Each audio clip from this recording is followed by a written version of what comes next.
قابل احترام حضراتان کرام اور حاضرین مجلس اور خوش قسمت اور سعادت مند اس مبارک مجلس کے اندر میں حاضرین اور مرد و نشین مسرات اور میری بیٹیاں اور وابستگان خانقاہ محمدی اجمیری اور نصرتی، خاندان چشتیہ کی نسبت مبارک ہو اور ان محفلوں کی سخاوت مبارک ہو۔ خاندان چشتیہ کی نسبتیں بھی عطا ہوئی ہے تو غریب نواز کے دینے دلانے کا انداز عجیب و نرالا ہے کہ پھر خاندان چشتیہ کی نسبتوں کے ساتھ میں ان محفلوں کی سخاوتوں کا انداز بھی عجیب و غریب ہے۔ یہ انداز سخاوت خواجہ خواجگان کی سخاوت کی پہچان ہے کہ وہ صرف نسبت عطا نہیں کرتے ہیں بلکہ سخاوت کے دروں کو اپنے چاہنے والے اور اپنے سے نسبت رکھنے والوں کے لیے سخاوت کے دروازوں کو بھی کھلوا دیتے ہیں۔ آپ حضرات یہاں پر یہ یقینی بات ہے چونکہ یہ چوکھٹ خواجہ خواجگان خواجہ معین الدین چشتی اجمیری رحمت رضوان کی چوکھٹ ہے اور جتنے حاضرین ہیں حاضرین اور ظاہر کے اعتبار سے، عصمتوں اور نسبتوں کے اعتبار سے ان مجلسوں کے اندر میں فیضان چشتیہ کے حاصل کرنے کے لیے آئے ہیں، اور اس میں خوش نصیب بھی وہ ہیں کہ جن کو خاندان چشتیہ کی نسبت بھی نصیب ہوئی ہے، لیکن خاندان چشتیہ کی نسبت کے ساتھ سخاوت کے درجوں کا عالم یہ ہے کہ اس محفلوں اور یہاں کے نظاموں کے اندر میں صرف سلطان الہند ہی کی نسبت کی محفلوں پر یہاں کے نظام نہیں بلکہ خواجہ خواجگان کے خاندان چشتیہ کے لیے سخاوت کا نظام یہ کہ یہاں پر بابا قطب الدین بختیار کاکی رحمت اللہ علیہ کی ہوئی سخاوت کی مجلسیں قائم ہوتی ہے، تو کہیں پر آگے بڑھیں گے تو بابا فری الدین گنج شکر رحمت رضوان کی بھی سخاوت کی چوکھٹ کھلتی ہے، اور جہاں پر بابا قطب الدین بختیار کاکی اور بابا فری الدین گنج شکر کی سخاوت کا دستر یہاں بچھتا ہے، تو پھر آگے بابا فری الدین شکر گنج رحمت رضوان کی سخاوت کا دستر بھی یہاں پر لگتا ہے، اور پھر اس کے بعد سامر پاک کے فیضان کی چوکھٹ بھی یہاں پر کھلتی ہے، اور سامر پاک کی چوکھٹ کے ساتھ محبوب الہی نظام الدین اولیاء رحمت اللہ علیہ کی فیضان کا دروازہ بھی اس خانقاہ کے اندر میں کھلتا ہے، اور محبوب الہی نظام الدین اولیاء رحمت رضوان کی سخاوت کا دروازہ بھی اسی کے ساتھ میں حضرت چراغ الدین محمود دہلوی رحمت اللہ علیہ محمود چراغ دہلوی کی سخاوت کا بھی دروازہ اس خانقاہ میں کھلتا ہے، اور پھر وہیں پر بات ختم نہیں ہوتی، منگتوں کو خیرات اتنی اس خانقاہ کی چوکھٹ پر عطا کی جاتی ہے۔ خوش ہو جائیے کہ غریب نواز نے خانقاہ محمدی اجمیری نصرتی کی صورت میں وہ چوکھٹ تمہیں عطا فرمائی کہ لینے والے لیتے لیتے تھک جائیں گے لیکن دینے والے ایسے سقی قیامت تک دیتے دیتے نہیں تھکیں گے۔ تقابل کی بات نہیں لیکن نوازشوں کی ناشکری نہیں کرنا قرآن پاک کا حکم ہے۔ فَأَمَّا بِنِعْمَتِ رَبِّكَ فَحَدِّثْ کہ اللہ تبارک و تعالیٰ کی طرف سے اگر انعامات ملے تو اللہ تعالیٰ چاہتا ہے کہ تم اس کو ان انعامات کو اختیار کر کے اس کا اظہار بھی کرو، تو اظہار کے اندر میں ہم پشگناہی کیوں کرے، چھپائے کیوں؟ میرے دوستوں، میرے بھائی اور میرے عزیزوں، ورنہ کہاں تصور تھا بابا قطب الدین بختیار کاکی رحمت رضوان کی چوکھٹ کی فیضان کا؟ کہاں ہے سرزمین عادلانت پر بابا قطب الدین بختیار کاکی رحمت رضوان کے فیضان کی چوکھٹ اور در کے کھلنے کا؟ تقابل کے لیے نہیں کہہ رہا ہوں بلکہ تم کو اور ہم کو احساس ہو جائے کہ جس چوکھٹ کو غریب نواز نے ہم غلاموں کو، ہم منتوں کو، ہم بھکاریوں کو نوازنے کے لیے قائم فرمایا، مر جاؤ لیکن اس چوکھٹ کی قدردانی کے احساس میں مرو۔ کہاں تھا اس سرزمین عادل آباد کے اوپر یا دکن کے علاقوں کے اندر میں کہ جہاں سلطان الہند کی چوکھٹ کے فیضان کا بھی نظام ہو اور جہاں بابا قطب الدین بختیار کاکی رحمت رضوان کی بھی فیضان کی چوکھٹ سال میں کھلتی ہو، تو پھر کہاں بابا فری الدین گنج شکر پاک پٹن کے واسی ان کے فیضان کا نظام اور ان کے گھر کی خیرات کے تقسیم ہونے کا نظام، ان کے دستروں کے بچھنے کا نظام، احساس ہو رہا ہے تمہیں؟ پھر بابا فری الدین گنج شکر رحمت رضوان کے دستر اور ان کے فیضان کی چوکھٹ اپنے غلاموں کو بابا فرید جہاں پر خانقاہ محمدی اجمیری نصرتی میں آ کر چاہنے والوں کو عطا فرماتے ہیں، تو پھر سامر پاک کی نسبت کا وہ در بھی کھلتا ہے فیضان سامریہ کے لیے کہ یہاں کی رونقیں، یہاں کی مجلسیں اور یہاں کی نورانیتوں کا عالم یہ ہے کہ دیکھنے والی آنکھیں دیکھتی ہے کہ سامری فیضان کے لٹانے کے لیے سامر پاک خود موج میں آ کر نوازنا شروع کر دیتے ہیں۔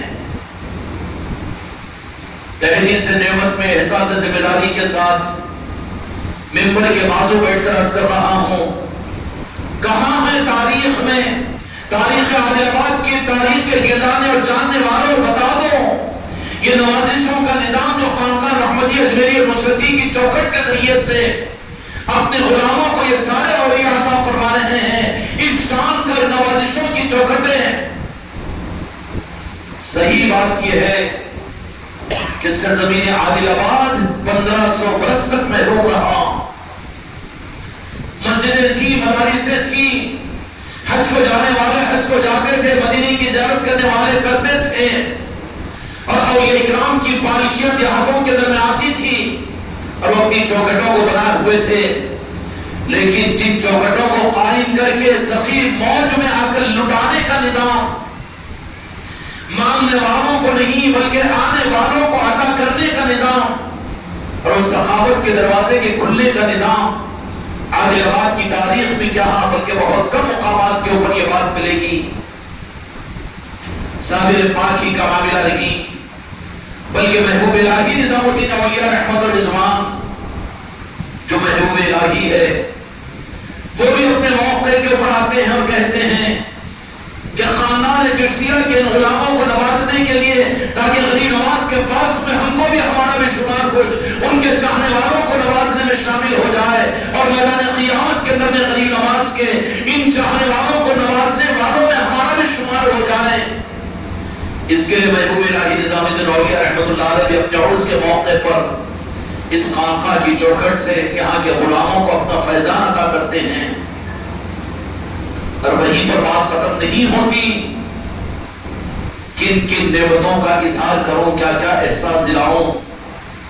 حضرت محمود چراغ دہلوی رحمت رضوان کے عرس کے موقع پر وہ بھی موج میں آ کر اس خانقاہ محمدی کے ذریعے سے یہاں کے بچے بچوں کو، یہاں کے بوڑھوں کو، یہاں کے جوانوں کو اور وابستگان خانقاہ محمدی کو اپنے فیضان، اپنی نگاہوں سے نوازنے کے لیے اپنی چوکھٹ کو یہاں پر قائم کرتے ہیں۔ اور یہی بات نہیں بلکہ حضرت محمود چراغ دہلوی رحمت اللہ علیہ کے وہ شہزادے جو خواجہ دکن ہے بندر نواز کے سودراز رحمت رضوان کے، کون نہیں چاہے گا اور کون نہیں قبول کرے گا اس بات کو، لیکن حقیقت یہ ہے کہ ہیرے ہاتھ رکھتے ہیں جوہریوں کے، ورنہ پتھر سمجھ کر ظاہر کر دیے جاتے ہیں۔ اولیاء کا نظام تو قدر شناسوں کو ملتا ہے، قدر کرنے والوں کو ملتا ہے، اور جو قدر کرنے والے اپنی جانوں سے زیادہ جو ان نظاموں کی قدر کرنے والے ہوتے ہیں ان کے لیے ان کی نوازشوں کے دروازے کھلتے چلے جاتے ہیں۔ آج کی محفل بندر نواز کے سودراز رحمت رضوان کی نسبت کی محفل ہے۔ یہ محفل ہے کیا اس محفل کو ظاہر میں یہی دیکھ رہے ہیں وہ کہ منقبت کو پڑھ لے، بیان کو سن لے اور صلاۃ و سلام ہو جائے، لنگر لٹ جائے اور چلے جائے؟ ارے یہ تو وہ نظریں ہیں جو مسلمان نہیں بلکہ غیر مسلم بھی دیکھ رہے ہیں کہ آواز مائک کی پہنچ رہی ہے کہ کوئی محفل ہے، بہت سے مسلمان سن رہے ہیں اور ایک کان کو سن کر دوسرے کان سے نکالنے کا انتظام کیے ہوئے ہیں۔ بہت سے برادران وطن بھی ہے کہ ہاں کچھ پروگرام چل رہا ہے، اور اس کے بعد دیکھنے والے دیکھیں گے، اور بعض ایسے بھی ہوں گے جو محفل کے اندر میں نہیں ہے لیکن لنگر پر آپ کو نظر آ جائیں گے. وہ بھی غنیمت ہے کہ ان کی صدقے کی خیرات ان کے پیٹوں میں کسی نہ کسی ہیلے سے پہنچ رہی ہے. وہ بھی تو فیضان بند نواز کے سدراز ہے.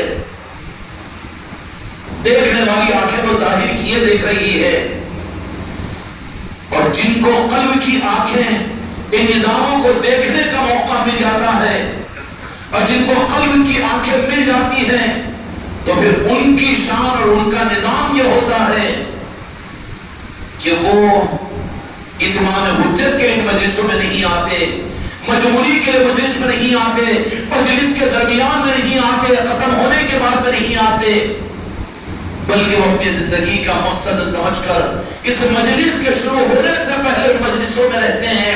یہ اس بات کی دلیل ہوتی ہے کہ ان کے قلب کی آنکھ بزرگوں نے کھول دی. کیوں؟ کہ جہاں پر کم محنت کے اوپر زیادہ اجرت ملنے کی ہے، وہاں پر آدمی تو سب سے پہلے اپنے آپ کو رکھنا چاہتا ہے. چاہتا ہے کہ نہیں چاہتا؟ دیر کون کرے گا؟ نہ خلف کرے گا، نہ قدرہ کرے گا. بھی تو دے دی جائے گی، لیکن قدر دانوں کو جو قدر کے ساتھ میں دیا جائے گا، ان کو ان کے کانوں کے ان کے علم کی بھیک نہیں، بلکہ ان کے دل کے اندر اپنی نسبتوں کی بھیک ادا کریں گے وہ اولیاء کرام. اس لیے میرے بچوں، اپنی زندگی میں نظاموں کی مجلسوں کی ناقدری کے مجرم مت بنو، بلکہ خدا نے نوازا ہے. کیا دنیا برباد ہو جائے گی تمہاری کہ اگر مجلس کے اہتمام میں مغرب سے پہلے ان مجلسوں کے درمیان آیا کرو؟ اچھا نہیں لگتا، لیکن کہیں ناقدروں میں شمار ہو جائے تو یہ تمہارا میرا دیر سے آنا اور ٹال کر آنا اور آنے میں سستی کرنا کل کو کہیں تمہاری میری زندگی میں تم کو مجھ کو نظاموں سے محروم نہ کر دے. سستی پہلے آتی ہے، ناقدری پہلے ہوتی ہے، اس کے بعد محروم کر دیا جاتا ہے.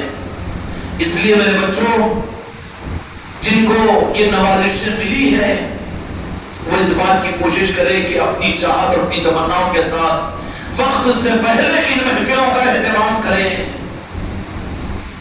اور یہ محفلیں ہیں کیا؟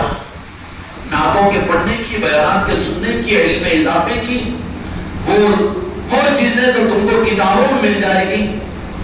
جامع مسجد کے پاس کی دکانوں کی کتابوں میں مل جائے گی، حیدرآباد کے چار مینار کے پاس کے کتب خانوں میں مل جائے گی. جو چیزیں کتب خانوں میں کتابوں میں مل جاتی ہے، پھر یہ نظام یہاں پر آ کر تم کیا لے رہے ہو؟ یہاں تم کو کیا ملے گا؟ وہاں علم ملے گا، وہاں تاریخ ملے گی، اور وہاں تحریر ملے گی، اور ان مجلسوں کے اندر ان کی نگاہ کرم ملے گی. دونوں میں فرق ہے کہ نہیں؟ تو نے بھی کتابوں سے، میں نے بھی نظروں سے. کتابوں کے لیے تو کتب خانے موجود ہیں، علماء موجود ہیں، مقررین موجود ہیں. کسی اچھے مقرر کو 50,000 دے کر بلا لیجئے، خوب سنا دے گا، وہ سننے کا مزاج مل جائے گا. 1000 2000 کی کتابوں کو خرید میں لے کر آنو، تاریخ بندرواز مل جائے گی، لیکن وہ کتابوں سے پینے کے مترادف ہے. علم ملے گا، دماغ میں علم مل جائے گا، لیکن ان کی نظریں جو ملے گی وہ تو ان کے نظروں کے عطا کرنے کے نظام تو وہ ان کی طرف سے جو طے کیے جاتے ہیں، ان کی محبت میں، ان کے عشق میں، ان کے دیوانے بن کر. یہ دیوانہ ہے کہ مجلس کے شروع ہونے کے بعد میں آئیں، یہ تو شانہ ہے، 1.5 شانہ ہے، یہ تو 1.5 شانہ ہے. نظروں سے چوک رہا ہے، ان کی نظروں سے گر جائے گا تو تجھے تھوڑا موقع بھی نہیں ملے گا. اس لیے نظاموں کے اندر میں 1.5 شانے پانے سے اپنے آپ کو بچاؤ. جس دن اگر ایسی بڑی محفل اگر ہوتی ہو تو اس دن تو عصر کی نماز میں آ جایا کرو. عصر کی نماز سے لے کر مغرب تک درود پاک یہاں پڑھتا رہا کرو، اور رخ کیا کرو ان کے آستانوں کی طرف، ان کی نسبتوں کی طرف میں تیار ہو جایا کرو، کیونکہ قدردانوں کو یہ عطا کی جاتی ہے. یہ محفلیں اس لیے نہیں کہ بیان سن لو، نعتیں پڑھ لو، منقبتیں پڑھ لو، لنگر کھا لو، لنگر کھلا دو. اس کے لیے خانقاہ محمدی اجمیری نصرتی کا نظام نہیں ہے، اور خواجہ جی نے یہ نظام اس لیے نہیں عطا فرمایا. عطا فرمایا ہے دینے دلانے کا انداز میرے غریب نواز کا کچھ عجیب و غریب ہے. صرف خاندان چشتیہ کی نسبت ہی عطا نہیں فرمائی بلکہ اپنے چہیتوں کا فیضان بھی اس چوکھٹ سے عطا کر رہے ہیں اور قیامت تک عطا کرتے رہیں گے.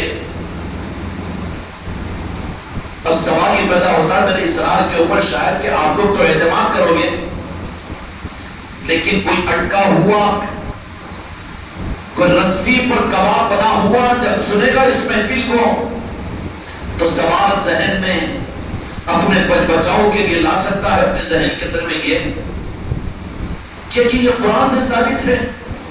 جب یہ طریقے پر خانقاہ محمدی میں نظام چل رہا بزرگوں کے عرس کے موقع پر کیا ایسا کرنا پھر باقی سنیوں کے اندر میں کیوں نہیں ہے اور باقی اولیاء کے ماننے والوں کے اندر اس طرح کا اہتمام کیوں نہیں ہے؟ اور پھر کیا یہ کیا کہ 15ویں صدی کے اندر میں کوئی اوپر سے کوئی نظام ان کے لیے آ گیا ہے؟ یہ کیا فرقہ بن گیا ہے اور یہ اہتمام اتنا اصرار اپنے نظام کے معاملات کے اندر میں؟ ارے بچے تیری غلطی ہے کہ تو ابھی تک اس نظام کی حقیقت کو سمجھ نہیں سکا, الف کو جان نہیں سکا. ابھی تو یہ سمجھ رہا ہے کہ یہ نظام صرف ظاہری لوگوں کا ہے اور پیر کا ہے, نصرت علی کا ہے, تو گمراہ ہے. ابھی تک اس نظام کی الف کو تو نہیں سمجھ سکا.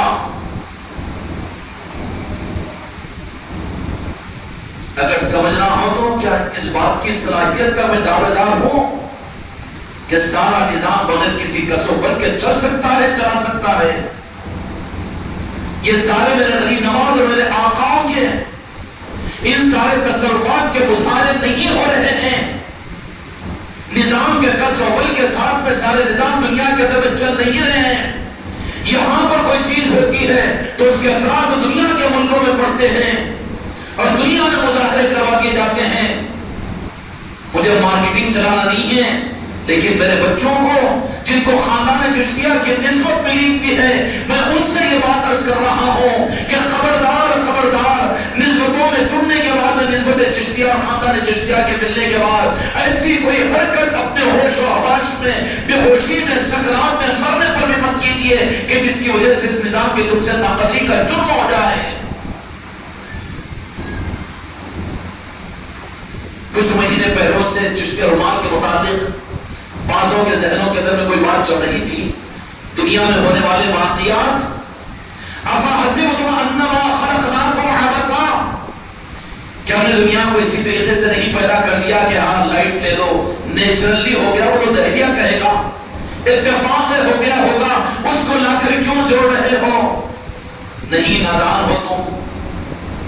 اس نظام کی حقانیت کو سمجھانے کے لیے خواجہ خواجہ نے پوری دنیا کے نظام کو کس طریقے سے بنایا. ہم کو اپنی کرامتیں اور شرافتیں بتا کر تم سے کچھ لاکھ 2 لاکھ کروڑ 2 کروڑ کو جمع کرنا ہم کو مقصود نہیں ہے. نہ زبردستی کہ ہم کو اپنے سلسلے کو بڑھا کر لاکھوں کروڑوں مریدوں کو بنانا مقصود ہے. لیکن جو مٹھی بھر ہے ہم کو تو فکر ان کی ہے کہ کہیں ان کی ناقدری کی وجہ سے نظاموں سے محروم نہ ہو جائے. 2 سال پہلے خانقاہ میں ایک مجلس ہوئی حج سے پہلے, اور اس میں یہ بات ہم نے مولا علی کی بارگاہ میں عرض کیا تھا کہ میدان عرفات میں مسجد نبرا کے اندر میں خطیب عالم ان کی زبان سے پنجتن پاک کی عظمتوں کا بیان امت کے سامنے آئے تو کوڈ کیا گیا. یوٹیوب کے اوپر آپ دیکھ لیجئے, میرے بچوں نے کوڈ کیا اس کو کہ دوسرے ہی دن میدان عرفات کے اندر میں بالکل طریقے کے خلاف میں میدان عرفات میں مسجد نبرا کے امام و خطیب نے وہاں پر پنجتن پاک کی عظمتوں کو بیان کیا. ہوا کہ نہیں ہوا؟ ایسے 10 باتیں ہیں. 2-4 مہینوں سے کچھ اس طرح کی بات کہ چشتی رومال کی شدت کیوں, مسئلات کے اوپر غصہ کیوں, اور اس کے اوپر اتنا اہتمام کیوں, کیا یہ فرقہ بن گیا ہے, یہ کیا ضروری ہے, یہ کیا ہے؟ کہنے والے اوپر والے بھی نیچے والے بھی ایک ٹارگٹ بنا ہوئے ہیں. تو آج صبح قطر میں ہمارے بچے رہتے ہیں, وہاں پر بھی محفلوں کو مجلسوں کو لے کر چل رہے ہیں. قطر میں ہیں, دبئی میں ہیں, سعودیہ میں ہیں, کینیڈا میں ہیں. نظام چل رہا ہے, نظام ہمارا نہیں ہے. خدا اس دعوے سے پہلے ہم کو موت عطا فرما دے. جن کا نظام ہے جا چاہے چلا لے, لیکن ایک ویڈیو انہوں نے بھیجا، عائشہ نہ ویڈیو دیکھیں گے نا آپ لوگ، کیا ہوا معلوم تو نہیں کہ ایئرپورٹ محسوس ہو رہا ہے، ایک انون آدمی سوٹ اور بوٹ پر ہے، آگا ہمارے بچے سے چشتیہ رومال کو لیتا ہے اور لے کر اپنے سر پر رکھتا ہے، رکھ کر یوں لگاتا ہے اور کہتا ہے، بچہ کہہ رہا ہے کہ خواجہ جی کا یہ رنگ ہے، کہہ رہا ہے کہ یہ پیر ہے، پیر کی بات کہہ رہا ہے۔ کیوں؟ خواجہ جی کو کیا جانے جو پیر کو نہ جانے۔ ہم تو بچوں کی حفاظت کے لیے، ان کو روح دینے کے لیے کہ بدعقیدیوں کا ماحول ہے، اپنے کو ہٹا کر خواجہ خواجگان کی چوکھٹ کا تعارف کرواتے ہیں، لیکن یہ بھی وزن پڑتا ہے میرے آقاؤں پر، غریب نواز پر بھی اور اوپر کے آقاؤں پر بھی، کہ کیوں اپنے کو بچانے کے لیے بچوں کے سامنے اپنے آپ کو کیوں ہٹاتے ہو؟ بچے تمہاری محبت میں ہوں گے اور کرنے دو، ان کو کہنے دو، تم کو کیا ڈر ہے کہ تم اپنے کو بچانے کے لیے ہمارا تعارف کروا دیتے ہیں۔ احتیاط میں بچوں کے لیے ہم تو پھر اس کے ذریعے سے سبق سکھایا گیا۔ ایئرپورٹ پر ایک نیا آدمی، بات یہاں کی بنی 2-4 مہینوں سے چشتیہ رومال کا اصرار اتنا زیادہ کیوں؟ بعض گمراہ بھی ہوئے، بعضوں کے اوپر دل کا گمراہیت کا اثر بھی پڑا، ان کو مضبوط کرنے کے لیے میرے سلطان الہند خواجہ خواجگان نے وہ ویڈیو کا ملنا اور پھر انون آدمی کا آنا اور چشتیہ رومال کو لے کر سر پہ رکھنا اور پھر بوسہ دینا اور کہہ دینا، بچہ کہہ رہا ہے کہ تم کو چشتیہ کلر سے محبت ہے، اور خواجہ خواجگان سے تو کہہ رہا ہے کہ نہیں، پیر کا کلر ہے، تو پیر کا کلر ہے۔ یہ کوئی اتفاقی چیز ہے؟ یہ ان کا نظام ہے۔ یہ وہ چاہے ہندوستان نہیں، عادل آباد والے مریدون کی اصلاح دبئی میں کروا دے، چاہے کینیڈا میں کروا دے، اور چاہے سعودیہ میں کرا دے، اور چاہے کسی علاقے کے اندر میں کروا دے، کیوں کہ پوری کائنات ان کی ہے، اور پھر وہ جب چاہیں گے نوازنے کے لیے تو پھر ساری کائنات میں پتھروں کو استعمال کرے، جہازوں کو استعمال کرے، اور امام مسجد نمرہ کے عرفات کے امام کو استعمال کرے، یا حرم کعبہ کے امام کو استعمال کرے، یا مسجد نبوی شریف کے امام کو استعمال کرے، یا وقت کے علامہ کو استعمال کرے۔ ہمارے بچہ حج کر کے مدینہ منورہ کو پہلا پہنچا تو وہاں کی مسجد نبوی کے سارے لوگوں نے پہلے حاجی کا استقبال کرنے کے لیے پہنچے۔ نیر بھائی نظام آباد کے، میں کوئی حماقت کے لیے نہیں کہہ رہا ہوں، لیکن جہاں تم نظاموں کی قدر کو کہیں محروم نہ ہو جاؤ لوگوں کی باتوں میں آ کر، کیوں کہ میں تو وہ نہیں ہوں کہ جو بھاگے تو میں پیچھے پکڑ کر اس کی کمر کو سنبھالوں، مجھے ضرورت نہیں ہے اس کی، مجھے تو میں ذمہ داری کو پورا کرنے کے لیے بیٹھا ہوں، اس سے زیادہ کا تمہارا ذمہ دار نہیں ہوں میں۔ تو جب رات کے اندھیرے میں مسجد نبوی کے مدینہ پاک میں جب پہنچے ہیں وہ نیر بھائی نظام آباد کے، معلوم کر لیجیے زندہ ہیں وہ، تو پہنچے چشتیہ رومال کے ساتھ میں، احرام کی حالت میں۔ اب تو غدر ولیموں کے اندر چشتیہ کی رومال وزن پڑ جاتی ہے اس کو۔ میں اپنے مریدان کو اور عورتوں کو کہتا ہوں کہ تمہاری حفاظت، تمہاری عصمتوں کی، تمہارے دل کی حفاظت کے لیے چشتیہ رومال کو استعمال کرو، تو کھٹکنے والوں کو یہ چیز کھٹکتی ہے، تم کیا جانو ان رمز کو اور رموز کو، تم کبھی حقیقت خانقاہ محمد اکبری نصرتی کے نظام کے الف سے واقف مت ہو، صف کے باہر جو ان کا لقمہ قابل قبول نہیں ہوگا، جن پر حقیقت کھلی ہے۔ میری وہ بیٹیاں بھی ہے کہ وقت آخر میں اسٹیچر کے اوپر جا رہی ہے، کہہ رہی ہے سب کو کہ سلام کہہ دینا میرے پیر و مرشد کو کہ میں جا رہی ہوں، اب میں دنیا میں باقی نہیں رہوں گی، لیکن میری چشتیہ رومال میرے اسٹیچر پر مجھ تک پہنچاؤ۔ یہ بھی میری ہمت کی بیٹیاں ہیں، اور وہ بدنصیب بیٹیاں ہیں جو تمہارے عقد اور ولی میں اور بازاروں میں گھومتے وقت میں چشتیہ رومال کو غائب کر دیتی ہے، اور اس سے زیادہ بدنصیب اور محروم وہ مرید ہے جو اپنے رومال کو صرف خانقاہ کے لیے، ذکر کی مجلس کے لیے یا پیر کے سامنے آنے کے لیے استعمال کرے، بعد میں چھوڑ دیں۔ جو چھوڑ رہے ہیں ان کے کفنوں میں چشتیہ رومال نہیں جا سکی، یاد رکھ لینا، اپنے انجام کے خود ذمہ دار ہو۔ اب یہ جو نظام ہے اولیاء اکرام کے نسبتوں کی محفلوں کا، وہ تو کہیں گے باہر کھڑے ہو کر اتنا اصرار، اس کو ایک دین کا عمل سمجھا رہے ہو، بند نماز کے سدراس کے محفل میں مریدوں کو اتنا اصرار کر رہے ہو اور عورتوں کو بہنوں بیٹیوں کو کیوں بلا رہے ہو؟ اور کیوں پھر یہ سارا نظام چل رہا ہے؟ اور کیوں کیا نظام ہے؟ ارے بابا اصلاح ہی اگر کرنا ہو تو دنیا میں بہت سے اصلاح کے عنوانات تمہارے لیے ہے نا. ہم تو صرف ہماری مریدان کو جو ہماری بیٹیاں ہیں ان پر جن پر ہم کو پورا حق ہے نا، ان کے نظاموں کے لیے ہم استعمال کر رہے ہیں. لیکن دنیا میں ایسے لوگ بھی تو ہے کہ جو بالکل انون اور نئے لوگ ہوتے ہیں لیکن ان کی عورتوں کی جماعتیں بنا کر ایروپلینوں میں دوسرے ملکوں میں بھیج رہے ہیں. ان کو کیوں نہیں کہتے تم تمہاری منہ میں سے بات کیوں نہیں آتی؟ مسرات کی جماعتوں کے ناموں پر نقل مقام دوسرے مقامات اور دوسرے ملکوں کو بھیجتے ہیں. اصلاح کرو جا کر وہاں پر. دین کی تعلیم کے نام پر نوجوان لڑکیوں کے مدرسوں کو چلا رہے ہیں. اصلاح کرو. میرے ان بچوں کے ذکر کی مجلسوں پر تم اعتراض کیوں کرتے ہو؟ اس کا ذمہ دار تو میں ہوں. پوری ذمہ داری کو میں اپنے ساتھ پر لیتا ہوں. لیکن میں صرف یہ مشورہ دینا چاہتا ہوں کہ اعتراض کر کے فرقہ اعتراضیہ میں رہ کر کہیں ایسا نہ ہو کہ نادانی کی وجہ سے کوئی بڑے حق کے نظام کے اوپر اعتراض کے مجرم نہ بن جائے. اب یہ ہوگا کہ ان محفلوں کے اوپر اتنا اعتراض، اتنا اہتمام، پر نماز کے سدراج رحمت رضوان کی محفل، عورتوں کا آنا ضروری، اطراف کے لوگوں کا آنا ضروری، مسرات کا آنا ضروری، لنگر کا ہونا ضروری، اور یہاں کی محفل کا اہتمام کہ فرض ہے کہ سنت ہے کہ کیا ہے کہ کیا ہے کہ کیا ہے. سب سے بڑی بات کہہ دوں ان کو رکاوٹ، سب سے اصل دین کے اندر میں تو قرآن پاک کو مانتے ہیں نا، مانتے ہیں. اس قرآن پاک کے اندر میں اولیاء اکرام کا تذکرہ فرمایا اللہ تبارک و تعالیٰ نے. کس کا؟ اولیاء کا تذکرہ فرمایا اور فرما دیا کہ یہ وہ میرے دوست ہیں. اور پھر اس کے ساتھ میں ان اولیاء اکرام کے فضیلتوں کو، ان اولیاء اکرام کے مناقب کو، ان اولیاء اکرام کے تصرفات کو، اور وہ اولیاء اکرام کے اللہ کے ساتھ کے قربت کے واقعات کو بالتفصیل قرآن مجید میں اللہ نے بیان کیا.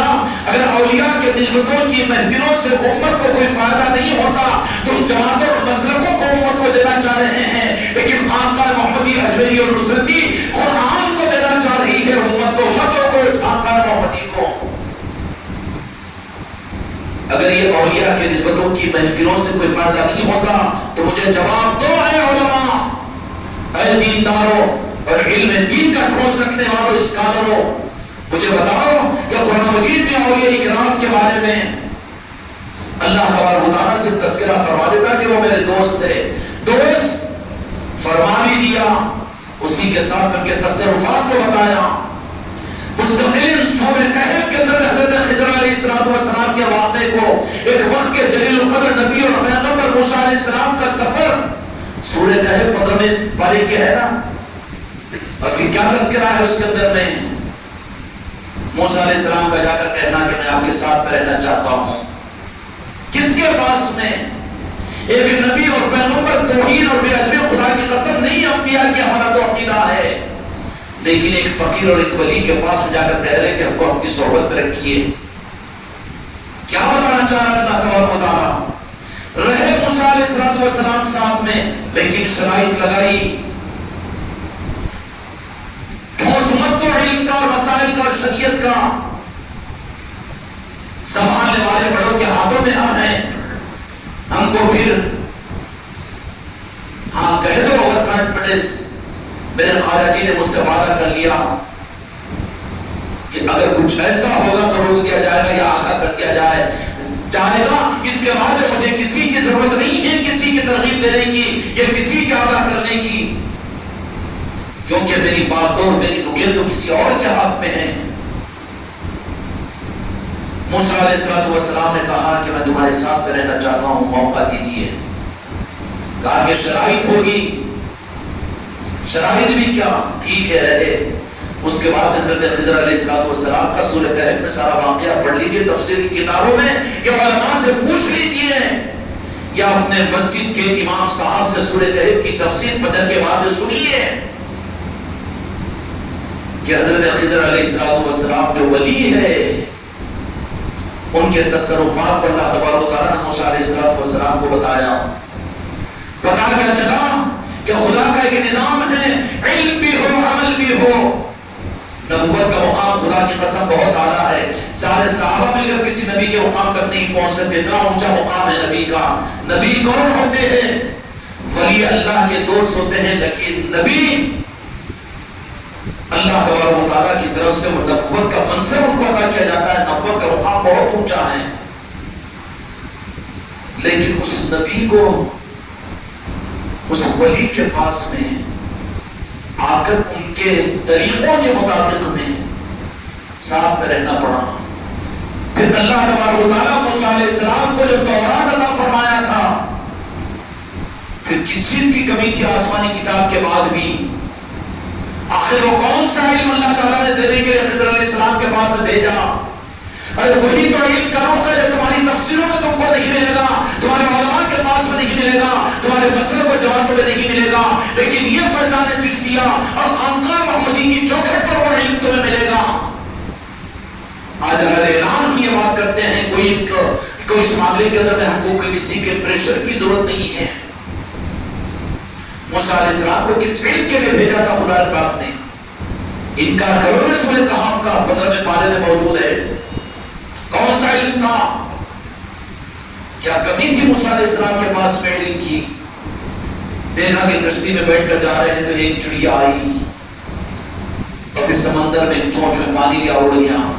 تو اللہ تبارک و تعالیٰ نے کہا کہ اے موسیٰ جو علم ہم نے آپ کو عطا کیا، ارے کوئی 6 نصاب کی کتابوں پر اور کوئی 8 سال کے علم کے عالم بننے پر اور کوئی کسی پر اپنے ہی قدر میں مگن ہو گیا ہے اور طلب سے اس کا دل خالی ہو چکا ہے.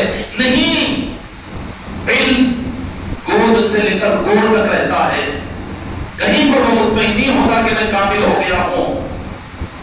اعزاز الگ ہے، عالم ہونا اور کامل ہونا اس کا انکار نہیں ہے، لیکن اصل عالم تو وہی ہے کہ جو طالب علم ہو. جب علماء کی بات یہ ہو تو 2-4 کتابیں پڑھنے والے اگر اپنے آپ کو کچھ سمجھ لوں یا شاہد صاحب اگر کچھ نقطوں کو سمجھ کر عہدے کھول لے، کتنی بڑی گمراہیت کی بات ہے. کس علم کے لیے بھیجا تھا حضرت خضر علیہ السلام کے پاس؟ موسیٰ علیہ السلام جو جلیل القدر نبی اور پیغمبر ہے اور ایک امت کے پیغمبر ہے بنی اسرائیل کے، ان کے علم میں کس چیز کی کمی تھی اور کون سے علم کے لیے بھیجا تھا؟ وہ علم کی کیا ضرورت ہے؟ امت کو دین دیا جا رہا ہے نا، ماشاءاللہ سارے نظام ہیں، سیرت کے جلسے بھی ہوتے ہیں، اصلاح معاشرہ کے جلسے بھی ہوتے ہیں، جمعہ کے بیانات بھی ہوتے ہیں، مسلک و جماعت بھی ہے، سب کچھ بھی ہے، تفسیریں بھی ہوتی ہیں، احادیث بھی. لیکن اس میں یہ خانقاہی نظام کیا ہے؟ اس میں اولیاء کے نسبتوں کی محفلیں کیا ہے؟ اور اس کے اندر میں یہ بزرگوں کے عرض کے نسبتوں کے اوپر یہ محفلیں اور اس میں اتنا اسرار کے ساتھ میں جمع کرنا اور جمع ہونا، یہ کیوں؟ اس کے سمجھنے کی عرض کر رہا ہوں کہ جو روح کو حضرت موسیٰ علیہ السلام کو اللہ تبارک و تعالیٰ نے دینے کے لیے حضرت خضر علیہ السلام کے پاس بھیجا. کہاں بھیجا؟ جنگل میں بھیجا، مسجد کو نہیں، مدرسے کو نہیں، مولانا کے پاس میں نہیں. کہاں بھیجا؟ جنگل میں بھیجا. اس کی پہچان بتائی، میں کیسے ڈھونڈوں یا اللہ خضر علیہ السلام کو؟ تو کہا کہ تم کہاں ڈھونڈ سکتے ہو؟ ہمارے دوستوں کو تو ہم جانتے ہیں، ہمیں تم کو پتہ بتاتے ہیں. پتے کو بھی سسپینس میں رکھا. سسپینس کا نظام ہوتا ہے اولیاء کا خدا کے پاس میں، وہ نظام قدرت ہے. خالی کرامتیں، نیبو پانی کا نظام، آسمانوں سے مٹھائی کا منگانا اور یہ کر دینا، اولاد دے دینا، یہ کر دینا، یہ ولایت کا نظام تھوڑی ہے. وہ خدا تھوڑی بنتے ہوئے زمین کے اوپر، وہ تو خدا کی پہچان کروانے والے بندے ہوتے ہیں. نتیجہ کیا نکلا کہ اللہ تبارک و تعالیٰ نے کہا کہ اے موسیٰ علیہ السلام، ہم راز نہیں بتاتے بلکہ اس کی علامت بتاتے ہیں، ڈھونڈنا تم کو پڑے گا. اے مستغنیوں، اے ایسیڈیٹی کے مریضوں، اے پیڑ بھروں کہ جو اس بات پر مستغنی ہو گئے ہمیں کسی پیر کامل کی کیا ضرورت ہے اور ہم کو حق کی تلاش کی کیا ضرورت ہے، ہم کو ذکر کے نظام کی کیا ضرورت ہے، ہم کو اولیاء کے نسبتوں کی کیا ضرورت ہے، ڈکار لو اپنے حاضرے کو صحیح کرو۔ موسیٰ علیہ السلام کو اللہ تبارک و تعالیٰ نے کہا کہ سسپینس میں رکھتے ہیں، صرف پہچان بتاتے ہیں، ڈھونڈ لینا تمہارا کام ہے، ڈھونڈنا تمہیں پڑے گا، اس لیے کہ شرط ہے کہ اپنی طلب کے ساتھ میں ڈھونڈو، محنت کرو، بندے کا بندہ بننے کے اپنے آپ کو آگے بڑھاؤ، تب تمہارے لیے ہماری طرف سے نوازشیں ملے گی۔ موسیٰ علیہ السلام کو اللہ نے سسپینس کے اندر میں رکھ کر کہہ دیا کہ ساتھ میں ایک مچھلی کا ٹفن بنا لینا اور ایک ساتھی کو اپنے ساتھ میں لے لینا، اور لے کر میرے دوست اور میرے بلی کی تلاش میں جانا۔ اے مقرر، اے پیر، اے مرید اور اے خلیفہ، اے مریدہ، اے علم والے اور عمل والے، اے تہجد گزار، قرآن پاک کی تلاوت کرنے والے، تو بھی نکلا ہے کبھی حق کی تلاش میں کسی پیر کامل کے لیے؟ کبھی تو نے بھی تو دعا کی ہے کہ یا اللہ مجھے بھی کوئی پیر کامل کے دامن عطا فرما دے، راہ طریقت کا راستہ میرے لیے آسان فرما دے؟ تیری تو ایک دعا بھی نہیں، برخلاف اس کے دعا سے انحراف کیا ہوا ہے، بزرگوں کے آثاروں سے کٹا ہوا ہے، ان کے نظاموں سے دوری بنایا ہوا ہے۔ پھر کیسے نوازش ہوگی؟ کیا علم وہ نوازش کروائے گا؟ تیرا عمل وہ نوازش کروائے گا؟ نہیں نہیں، کرانے دکان پر کرانے کا سامان ملتا ہے، میڈیکل پر میڈیکل کی گولیاں ملتی ہے، تیرا دھوکہ ہے، تو کرانے دکان کو میڈیکل سمجھ رہا ہے۔ ہوگا کہ نہیں ہوگا؟ موسیٰ علیہ السلام کو کہا کہ نہیں، ہم ایڈریس نہیں بتائیں گے، تم سے نہیں ملائیں گے، تم ہمارے نبی ہو، ہمارے پیغمبر ہو، لیکن ڈھونڈنا پڑے گا تمہیں۔ کہاں ڈھونڈو؟ جا کر سفر اختیار کرو، ریاضت کرو، مجاہدہ کرو، طلب پیدا کرو۔ کبھی گئے ہیں اجمیر شریف کو طلب کے ساتھ، کبھی گئے ہیں راجہ شاہ ولی کے پاس میں، کبھی پیدل ہی، کبھی تمنا ہوئی ہے کہ ہم سر کے بل بھی جائیں، کبھی چوکھٹ کے اوپر بھی اپنے ماتھے کو ٹیک کر وہاں کی دھول کو صاف کریں۔ یہ تو کبر کے ختم کرنے کی چیز ہوتی ہے، مگر اس کا کبر اس کو یہ چیزوں پر کہاں تیار کرتا ہے؟ اس کو تو اس کے عمل کا دھوکہ ہے، اس کے لکھپتی اور کروڑپتی ہونے کا دھوکہ ہے، اس کو اپنے جھکے روپے اور اپنے گھوڑکیوں کو اپنے دستاروں کا دھوکہ ہے۔ اس کے اندر میں عاجزی کہاں؟ اور جس میں عاجزی نہیں اس کو حق نہیں ملتا۔ تو پہچان دے دی اللہ تبارک و تعالی سسپینس میں رکھا ہے۔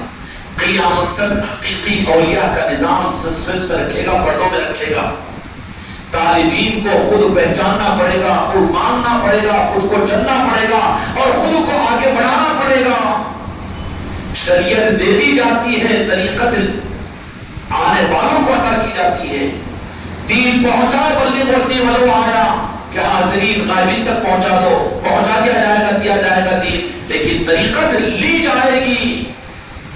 مانا یہ نہیں ہوتا کہ میں کتابیں پڑھ لیا ہوں، میں تقریر سن لیا ہوں اور میں بیان کر لیا ہوں، ابھی میں تفسیر کا جاننے والا ہوں، یہ نہیں۔ طریقت تو آ کر لینا پڑتا ہے، ذہن میں ادب طے کرنا پڑتا ہے، کسی بندے کامل کا بندہ بننا پڑتا ہے، ماتھے کو ٹیکنا پڑتا ہے، خود کے کبر کو ختم کرنا پڑتا ہے۔ جب سرائی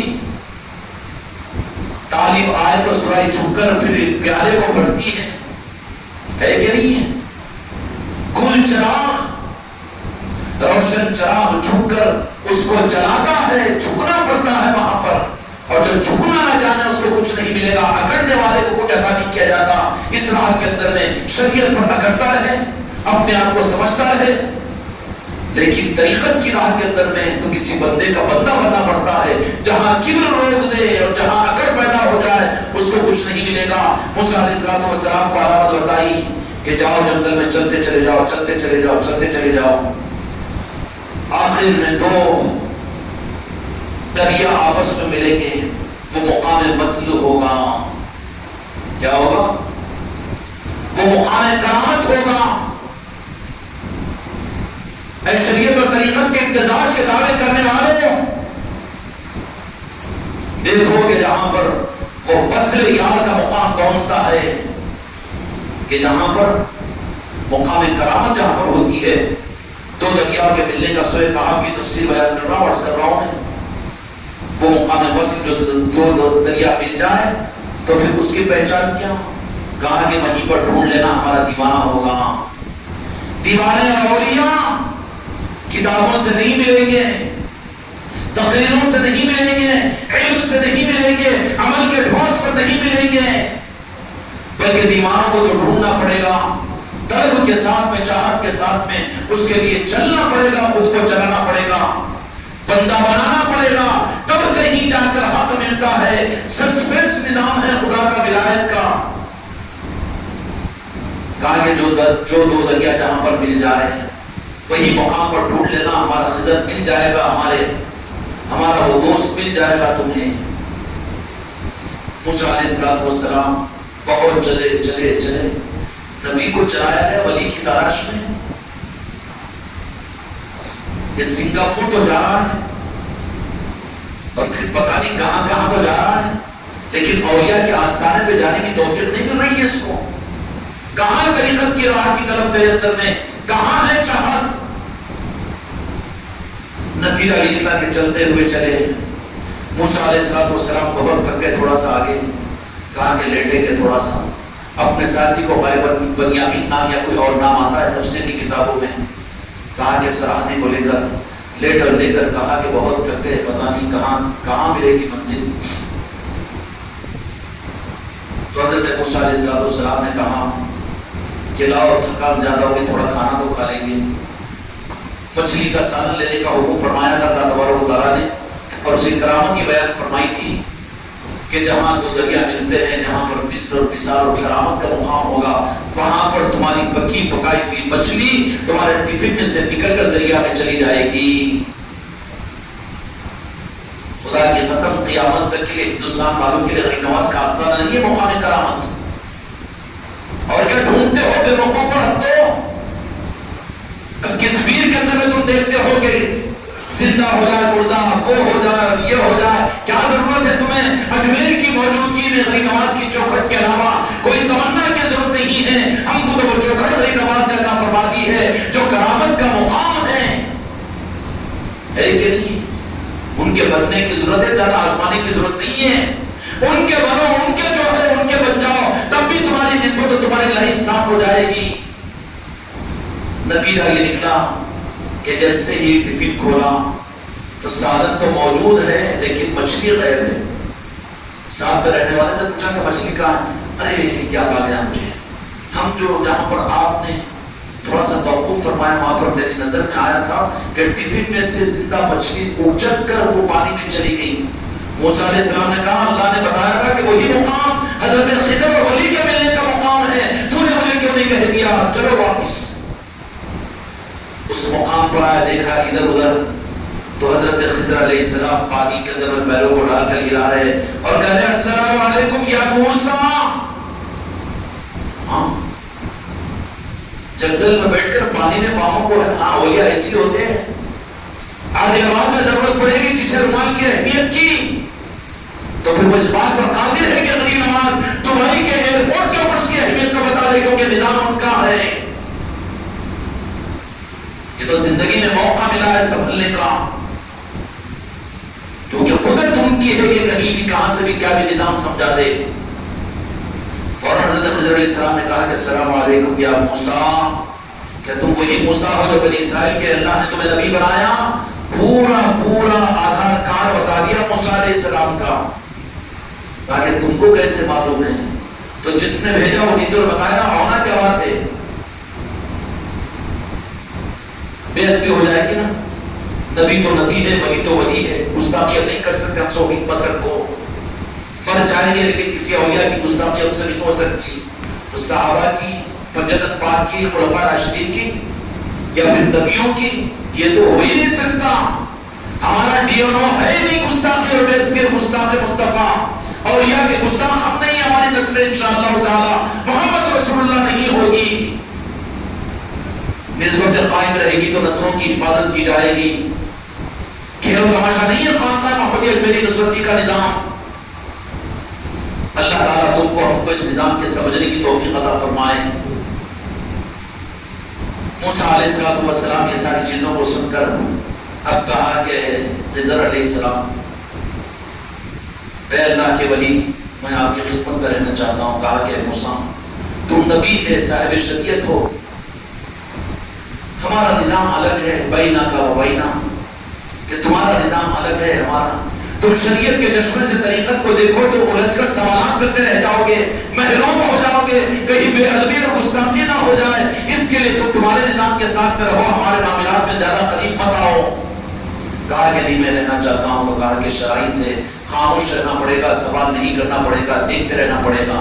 کہا کہ قبول ہے, صحبت میں رکھا, ساری تفسیر اپنی جگہ موجود ہے. یہ ہے اولیاء پر ولایت کا نظام.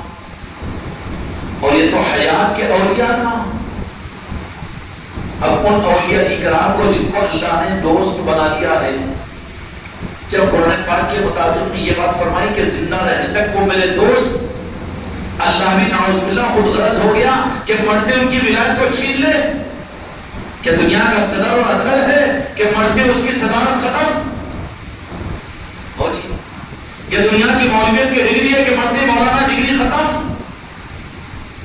اولیاء تو وہ ہے کہ جن کو اللہ تبارک و تعالیٰ اپنا دوست بناتا ہے تو صرف زندگی میں نہیں, وہ تو بدعقیدہ جو یہ کہتے ہیں کہ اولیاء کو ان کے اس دنیا سے پردہ ہونے کے بعد بھی اب وہ بھی تو مٹی میں مل گئے. ارے نعوذ باللہ, کا مٹی میں ملا, تیرا باپ مٹی میں ملا, تو مٹی میں ملے گا. اللہ مٹی میں ملانے کے لیے اپنے اولیاء کو دوستی نہیں دیتا. قرآن پاک کے مطابق میں جن کو اولیاء بناتا ہے, کہیں پر قرآن حدیث سے مجھے کوئی بتا دے کہ صرف زندگی تک ان کی ولایت کو رکھتا ہے, اس کے بعد میں چھین لیتا ہے. نعوذ باللہ, اولیاء کی شان کے خلاف ہے. بلکہ حق یہ ہے کہ زندگی میں جن کو ولایت عطا کرتا ہے ان کے دنیا سے پردہ فرمانے کے بعد ان کے تصرفات, ان کے اختیارات کو, ان کی نوازشوں کو, ان کی عطاؤں کو 80 گنا بڑھا دیتا ہے خدا پاک. بندہ نواز کے سدرا زندگی میں عادل آباد کو نہیں آ سکے, لیکن وہی بندہ نواز کے سدراز ہے آج کہ اس خانقاہ محمدی میں اپنا فیضان لٹا رہے ہیں. سامع پاک کلیہ شریف سے عادل آباد کو کبھی نہیں آ سکے, لیکن آپ کے پردہ ہونے کے بعد خدا کی قسم سامع پاک اپنا فیضان اس خانقاہ پر خود لٹا رہے ہیں. نہیں ہے یہ چیز. اے اولیاء کو مردہ کہنے والوں, تم ایمان کے اسلام کے مردہ ہو, ان کو مردہ مت کہو. فلا تقولوا لمن يقتل في سبيل الله اموات بل احياء ولكن لا تشعرون. خبردار ان کو مردہ نہیں کہنا, وہ زندہ ہے. رب کہتا ہے, رب کا بھی ڈر نہیں ہے ظالموں, بدعقیدوں. قرآن کی دعائی دیتے ہو, تفسیروں کے حوالے دیتے ہو, یہ قرآن کی آیتیں نہیں ہیں. ان کو مردہ مت کہو بلکہ وہ زندہ ہے. اولیاء اکرام کے بارے میں کہیں پر قرآن حدیث میں کوئی مجھے بتا دے, میں زندگی بھر کی غلامی کر دوں گا. کہ اللہ نے صرف زندگی تک کام پڑھتے کے لیے حکومتیں ہیں کیا؟ جب تک جوان ہے, خون ہے, کام خوب لے لیا, اس نے ریٹائر کر دیا؟ نہیں. جن کو ولایت اللہ تبارک و تعالیٰ عطا کرتا ہے ان کے پردہ فرمانے پر ان کے ولایت کو چھینتا نہیں ہے, بلکہ ان کی ولایت میں اضافہ کر دیتا ہے, ان کے فیضان کو عالمی بنا دیتا ہے, ان کے فیض کو, ان کی عطاؤں کو. وہ لمحے واحد کے اندر میں مکے والوں کو نوازے, کہ ہندوستان والوں کو نوازے, کاشی والوں کو نوازے, کہ متھرا والوں کو نوازے, مسلمانوں کو نوازے, کہ برادران وطن کو نوازے, اور یہودیوں کو نوازے, کہ اسرائیلیوں کو نوازے. ان کا فیضان تو آگے بڑھ جاتا ہے. ولایت چھینتا نہیں ہے مرنے کے بعد میں. یہ تو اندھے بدعقیدہ ہے جو کہہ دیتے ہیں چلے گئے مٹی میں مل گئے نا, اب وہ مٹی کے گپوں پر جا کر کیوں, ارے ارے پاگل تو اندھا ہے, نابینا ہے تو, کئی کو بکواس کرنا ہے خالی. اتقوا فراست المؤمن فإنه ينظر من اللہ. اس کے لیے تو دل کا نور بصیرت کا چاہیے, جن کو یہ نظام سمجھ میں آئے. علم سے سمجھ میں نہیں آئے گا, کتابوں سے سمجھ میں نہیں آئے گا, تقریروں سے سمجھ, خالی تقریروں کی بغبغ ہوگی. بصیرت کا وہ علم نہیں جو خود ولایت کو نہ سمجھ سکے, پھر کیسے سمجھے گا وہ. نتیجہ یہ نکلتا ہے کہ اولیاء کرام کو ان کی موت کے اوپر ولایت اللہ چھین نہیں لیتا ہے, بلکہ ولایت میں اضافہ فرما دیتا ہے. جن اولیاء کی نسبت اور غلامیوں کے تاج خانقاہ محمدیت میری نصرتی والوں کو ملے ہوئے ہیں, اپنی زندگیوں پر ناز کرو, رب کی بارگاہ میں سجدہ شکر ادا کرو. کیوں یہ ہے کہ صابر پاک کے ایک مرید نے کہا تھا کہ فنا کیا ہے, بقا کیا ہے. بیٹا بڑا سوال ہے, پر زندگی میں نہیں دیں گے. ان کو کیا ضرورت ہے خود کی کلانیفیکیشن کرانے کی. وہ اسٹامپا نہیں چھپاتے, اشتہارات نہیں دیتے کہ ولی اللہ بن گیا, ولی اللہ بن گیا. میں کھاتا ہوں تو بدبو کی بجائے خوشبو آتی ہے, میں اٹھتا ہوں تو یہ نور نکلتا ہے, مجھے پھر میں مدینے میں جاتا ہوں, اور میں مکے میں, ان کو کیا ضرورت ہے اس کی. بارش پر بھی جاتا ہوں میں فرش پر بھی، ان کو کیا ضرورت ہے بولنے کی؟ کرامتیں بتا کے دکان چلانا تھوڑی ہے ان کو۔ صابر پاک نے کہا کہ بیٹا اس کے لیے تو ہماری موت کا انتظار کرو، موت کا انتظار، ہماری وفات کا انتظار کرو۔ وقت پر بتا دیا۔ صابری نسبتیں حاصل ہے نا جی، کہ صابری نسبتیں، صابر کا غلام یہاں بیٹھا ہوا ہے، نظامی نسبتیں، نظام الدین اولیاء کا غلام بیٹھا ہوا ہے، بند نماز کے سدراز رحمت رضوان کو، ارے ان کا غلام آپ کے سامنے بیٹھا ہوا ہے، ان کا غلام آپ کے سامنے بیٹھا ہوا ہے، ان کا منگتا تمہارے سامنے بیٹھا ہوا ہے، اور ان کا منگتا ہے تو ان کے خزانوں کا مالک تمہارے سامنے بیٹھا ہوا ہے، کیا کچھ عطا نہیں کر سکتا ہوں میں بھی؟ اگر ان کی مرضی ہو تو کہا جنازہ تیار ہوا، وصیت فرمایا کہ کوئی دوسرا جنازہ نمازہ نہیں پڑھائے گا، شرط لگا دی، اپنے جلوے بتانے کے لیے شرط لگاتے ہیں، زبردستی کے ایکسپوزنگ نہیں کرتے ہیں اولیاء کرام۔ اس دنیا سے پردہ ہونے کے بعد صادق پاک نے کہا کہ ایک گھوڑ سوار آئے گا اور وہ میری نماز جنازہ پڑھائے گا، کوئی خلیفہ کوئی مرید نہیں پڑھائے گا، کوئی عالم اور علامہ نہیں پڑھائے گا، بلکہ وہ پڑھائے گا۔ وقت کے اوپر ایسے ہی ہوا، نماز جنازہ پڑھی گئی تو سوال کرنے والے کے دل میں خیال پیدا ہوا کہ ہم تو پہچانتے نہیں انون آدمی کون ہے۔ گھوڑے سوار کے پاس پہنچا، نماز جنازہ پڑھائی، گھوڑے پر بیٹھ گئے، کہا کہ رجال الغیب یہ تو بتا دو کہ آپ کون ہیں۔ پردے کو اٹھایا، کہا دیکھنے والے نے چیخ مارا کہ یہ میرے صابر پاک ہے، کہا یہ صابر ہے جو قیامت تک رہے گا، اور جس کا تم نماز جنازہ پڑھے ہو، جس کا آستانہ بنا ہوا ہے، وہ ہماری چوکھٹ ہے، وہ ہمارا گھر ہے، ہمارا دفتر ہے، وہاں پر بھی ہم رہیں گے اور دنیا میں بھی ہم رہیں گے۔ یہ ہے اولیاء کا نظام۔ اے صابریوں، ان بدعقیدوں کے باتوں میں آ کر اپنی نسبتوں کو کمزور مت کرو، جس کے ارمانوں کی ناقدری مت کرو، کرو تو تم اپنے انجام کے ذمہ دار ہو۔ بتایا کہ نہیں بتایا؟ کہیں گے دلائل دے دے کر، اولیاء تو ہاں زندگی میں ان کی ولایت تھی، غوث پاک نے یہ زندہ کیا، غریب نواز نے جربا جادوگر کو کلمہ پڑھایا اور وہ کرامت کی اور وہ کرامت کی، اور اس کے بعد میں پھر اب تو آستانے میں ہے۔ نعوذ باللہ کیسے بدعقیدے، گستاخ، بے دین وہ الفاظ لکھتے اور کہتے ہیں جو یہود و نصارہ نہیں لکھ سکتے اور نہیں کہہ سکتے، اور یہ بھی جھوم جھوم کے جاتا ہے فاتحہ پڑھنے کا اولیاء کے پاس، صلاۃ و سلام پڑھنے کے لیے، ان کے پاس میں دیغاں لٹانے کے لیے، ان پر چادریں چڑھانے کے لیے۔ ارے جا اپنی فقیری کو ثابت کرنے کے لیے تن کو لٹا دے بھی تو حق ادا نہیں ہو سکتا، یہ الگ بات ہے، لیکن یہ سمجھے کہ میری وجہ سے وہاں پر ہو رہا ہے، منہ پر مار دیا جائے گا تیرا کرنا کرانا سب کچھ۔ موقع مل رہا ہے وابستگان خانقاہ محمدی کو نومبر کے مہینے میں انشاءاللہ قافلہ یہ روانہ ہوگا علم شریف کو، خواجہ جی کی بارگاہ میں فقیر جائیں گے اپنے خاص دل کو خواجہ جی کی چوکھٹ پر رکھنے کے لیے، یا غریب نواز ہم غلاموں کے سفر کو قبول کیجیے، اور یہ اکرام کا یہ معاملہ ہوتا ہے۔ سمجھ میں آگئی یہ بات؟ ان کا فیضان ان کے پردہ ہونے کے بعد بڑھ جاتا ہے، تصرفات مل جاتے ہیں، وہ تو جسم کی بندشوں میں رہتے اپنے ظاہری زندگی میں، جس کے مقابلے پر روح کی پرواز۔ محققین دنیا والوں نے یہ بات لکھی ہے کہ بجلی 1 سیکنڈ میں 50,000 میل کا سفر طے کر سکتی ہے، نظر اس سے زیادہ رفتار ہے، اور اس سے زیادہ کی تحقیق یہ ہوئی ہے کہ ایک آدمی کی روح 1 سیکنڈ میں ہزاروں نہیں لاکھوں میل دور جا سکتی ہے۔ جا سکتی کہ نہیں؟ کوئی کرامت کی بات ہے یہ؟ بیٹھ کر سوچو اس وقت میں کہ حیدرآباد کا 4 مینار پہنچے گی کہ نہیں روح؟ تو پہنچ گیا نا 300 کلومیٹر سیکنڈ کے 1000ویں حصے میں، یہ روح کی پرواز ہے۔ تو پھر اولیاء کی روح یاد کرو، صدا دو غریب نواز غوث اعظم بد نواز کو، ضروری نہیں تم کو نظر آئے، لیکن تمہاری صدا پر نوازنے کے لیے تمہیں آ جائیں گے۔ یہ اولیاء کا نظام ہوتا ہے۔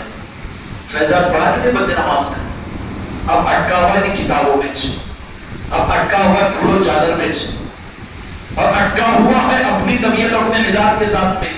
نہیں، ان کا بھکاری بن، تو وہ بھکاری جب تو بن جائے گا، ان کی بارگاہ میں بھکاری بن کر قبول ہو جائے گا، تو وہ تجھ کو آ کر خود نوازیں گے، وہ اختیار اللہ تعالیٰ ان کو عطا فرماتا ہے۔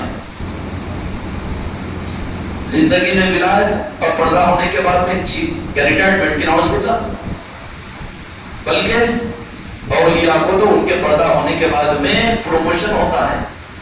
جب تو جسم کی بندشوں میں تھے تو اب تو روحانی پرواز، جیسے صابر پاک نے بتا دیا. اور پھر ان کی پرواز کا عالم، چلو دنیا میں تو ٹھیک ہے، دنیا میں ولایت تھی ان کی، نہیں، قیامت کے میدان کے اندر بھی ان کے تصرفات میں اللہ تبارک و تعالیٰ اتنا اضافہ کرے گا، یشفع عنده الا باذنہ، ان اولیاء اکرام کو اتنا تصرف عطا کرے گا، خدا بھیجے گا جہنم میں لوگوں کو اپنے بدعملیوں کی وجہ سے، بھیجنے والا جہنم میں اللہ اور نکالنے والا یہ اللہ کا ولی عبداللہ، یہ بند نماز، یہ رضا ولی، یہ صابر پاک، یہ تاج الاولیاء، اپنے عقیدوں کو صحیح کر کے مرنے سے پہلے اللہ کے دوست تھے. وہ ابھی دوست ہے، جب معلوم ہو جائے دوستی تو میرے بچے ذرا اپنی بھی تو دوستی کر لینا، تھوڑا کام پھوڑنے کی دوستی، میٹھے کھٹے کی دوستی، ہاں ٹچوی کی دوستی نہیں، بلکہ قلب کے ساتھ میں دوستی کو دوستوں سے قائم کر. کبھی تنہائیوں میں چلے جا کر رانے شاہ ولی کے پاس، کبھی نکل جایا کر ٹرین سے تاج الاولیاء کے پاس، کبھی پہنچایا کر غریب نواز کے پاس، کبھی اپنے گھر کی خانقاہ میں بیٹھ کر مراقبہ کر غریب نواز کا، صابر پاک کا. سمجھ میں آئی؟ یہ تمہارے قلب کی دوستی کا رشتہ قائم ہوگا تو وہ اولیاء بھی تم کو نوازیں گے. ورنہ اسے انہیں کیا بولتا ہے، کیوں نہیں کیا ہوتا ہے، سسرال کیا ہوتا ہے کہ ساتھ ارے ارے ارے ارے کدھر کا ڈھیلا داڑا آ گیا ولایت کی لائن کے اندر میں. یہ خواہ کے مولویوں کے بیانات سن کے، خانقاہ کی مجلسوں کو سن کے، ٹیڑے پاؤں میں پاؤں ڈال کے یہاں پر چل رہا. یہاں تو مرد بننا پڑتا ہے، پوری دنیا کو چیلنج کرنا پڑتا ہے، خود کو چشتی اور صابری ثابت کرنا پڑتا ہے. یہاں پاؤں میں پاؤں ڈالنے والا کون رہتے گی؟ وہ چلنے والے رہتے گی. میرے بچوں، اس ہمت کے ساتھ اپنے آپ کے نظاموں کے اندر میں سپاہی بنا کر چلاؤ، سپاہی بنا کر غریب نواز لاج رکھیں گے، نبھائیں گے، نبھائیں گے عصمتوں کے ساتھ میں، دل کی صمیم قلب کے ساتھ. بند نواز کے نسبت کی محفل میں آج آپ حضرات شریک ہوئے ہوں، ان کا فیضان حاصل ہوا ہو تو تمنا اور چاہت پیدا کرو، بند نواز سے مانگو گی کیا غریب نواز آپ کا فیضان آپ کی نسبت کی مجلس لینے کے لیے اس مجلس میں گئے تھے، لیکن کیا بند نواز آپ کو تو اللہ تعالیٰ نے یہ مقام عطا کیا، میرے خواجہ جی نے وہ مقام عطا کیا کہ آپ میرے گھر بھی تشریف لائیے. جو جنتی روحیں ہوتی ہیں ان روحوں کو اللہ تبارک و تعالیٰ پیر و جمعرات کو اپنی اولاد، اپنے آبائی گھروں کو بھیجنے کا اختیار دیتا ہے. تمہارے فتووں کی کتابوں میں لکھا ہوا ہے، وہابیوں کی کتابوں میں لکھا ہوا ہے یہ کہ ماں باپ کو اگر وہ جنتی ہو تو وہ چاہتے ہیں تو اپنے اولادوں کی اور اپنے نسلوں کے حالات کو دیکھنے کے لیے خدا سے اجازت لے کر پیر و جمعرات کو گھر بناتے ہو. تو بداخلہ پہاڑا بنا دیا نا، کانوں الٹے کر دیا، کانوں میں سیسے بھر دیا. اولیاء کہاں سکتے؟ نہیں آ سکتے اولیاء. جب تیرے ماں باپ اگر جنتی ہو تو آ سکتے ہو. تیرے فتووں کی کتابوں میں لکھا ہوا، مسئلوں کی کتابوں میں لکھا ہوا ہے، تو اے وہابی کیوں امت کو گمراہ کرتا ہے، ان کو کیوں موڑتا ہے ظالم؟ پھر اولیاء تو اولیاء ہے نا جی. اگر ان کی نسبتوں کی محفلیں اگر تمہارے گھروں میں ہو تو خانقاہ محمدی کی طرف سے کتنا بڑا انعام ہے. واسطو خانقاہ محمدیت میری نصرتی کا. ہم بزدل نہیں ہے، ہماری نسبت تو ہمارے پیر نے کہا ہے یا بندہ نواز کے سراز، اس کے لیے ہم محفل رکھے ہیں. یا سرکار بندہ نواز آپ ہمارے گھر پر آئیے، اس لیے کہ ہمارے پیر نے وعدہ کیا ہے کہ آپ تشریف لاتے ہیں. ضمانت میری ہے میرے بندہ نواز ضرور آئیں گے تمہارے پاس میں، صابر پاک ضرور آئیں گے، بابا قطب بختیار کاکی ضرور آئیں گے. ارے تمہارے پاس بھی تو میں خود موجود ہوں، لیکن میرے بچے خود اپنی نسلوں سے اپنے گھروں کی محفلوں میں بزرگوں کو دیکھیں. دیکھتے کہ نہیں دیکھتے جی؟ میرے غریب نواز نے مجھے اتنا نوازا ہے کہ دینے والا بنایا، لینے والا نہیں بنایا. خدا کی قسم مجھے کیا میری نسلوں کو بھی محتاج نہیں بنائیں گے میرے غریب نواز. اور تم بھی اگر ان کے بن جاؤ تو تم کو نہیں، تمہاری نسلوں کو بھی نوازیں گے. یہ بزرگوں کا نظام ہے میرے بچوں. اللہ تعالیٰ تم کو، مجھ کو بزرگوں کے نسل نظام کے حقیقت سمجھنے کی توفیق عطا فرمائے.